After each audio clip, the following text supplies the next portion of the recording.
जी जनाब, बिस्मिल्लाहिर्रहमानिर्रहीम। शहजाद हकीम एक और वीडियो के साथ हाजिर। ये मेरे दोस्त हैं हाफिज़ साहब।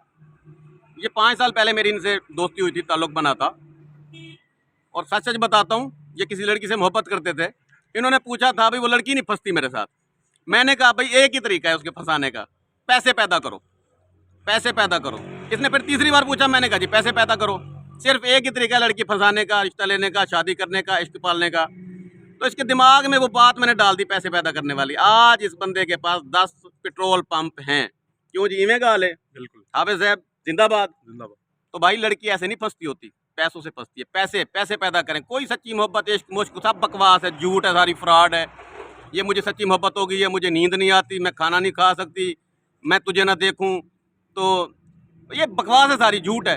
आप पैसे पैदा करें। आपके पास पैसे हैं, दुनिया की हर ताकत आपके कदमों में होगी। Best of luck. Shahzad Hakim, Shujabad जिंदाबाद। 0300 7323 082।